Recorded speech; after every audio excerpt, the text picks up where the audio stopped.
ADHD is a very common condition in the general population. So it's 6 to 9% of all school-aged kids. That's about 3 children per classroom with it. It's very persistent, so it's about 4% of the adult population. So that's about 13 million North Americans would have this condition. We know across the world, though, it's also very common. So the World Health Organization is interested in this globally, and they have very similar prevalence rates, Italy, France, Germany, Spain. So I see in our clinics many people from across the world with adult ADHD. The causes of ADHD are predominantly genetic. So this is more heritable than breast cancer, than asthma. It's about 80% genetic. So in terms of the apple falling far from the tree, ADHD drops straight out of the tree. And this is across the globe.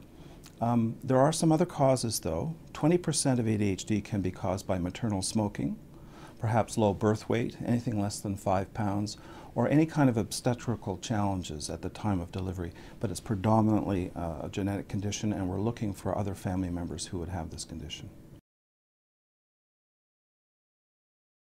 The red flag symptoms of adult ADHD are covered in our book. We have an acronym called FAST MINDS.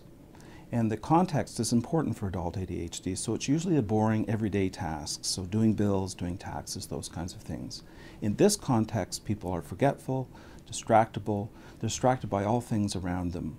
They procrastinate, they often leave things very much to the last minute. Boredom is a constant feature of adult ADHD, so novelty seeking, it's what people do to escape from boredom. So we have lots of ER personnel, we have criminal lawyers, firefighters, police officers, who like a lick of adrenaline in the terms of the things that they do. Females with adult ADHD are different from males. They're the most under-recognized population that we have.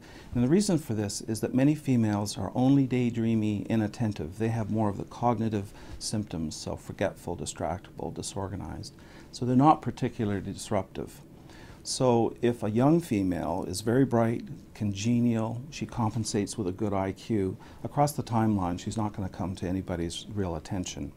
The problem with missing this diagnosis with adult females is that although she may still be doing okay compared to the average person, she may still undershoot grossly how well she can do in her own life.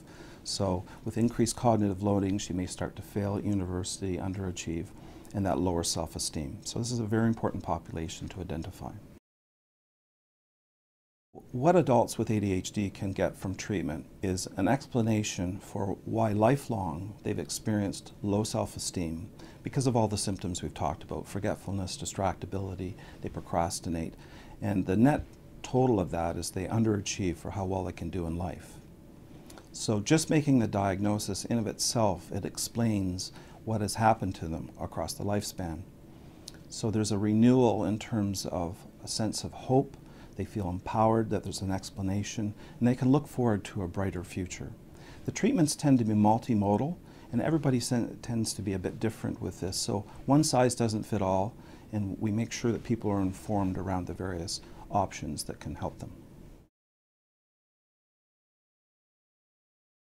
So our book is called Fast Minds, and it's to do with the rapid recognition of adult attention deficit hyperactivity disorder.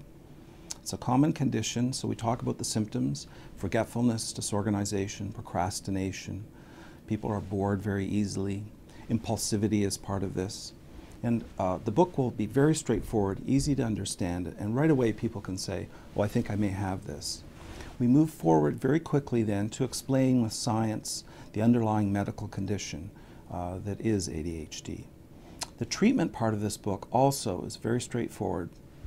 Once a person realizes that they have it, then they need to know what kinds of treatments are available. So we talk about multimodal treatment, so one size doesn't fit all.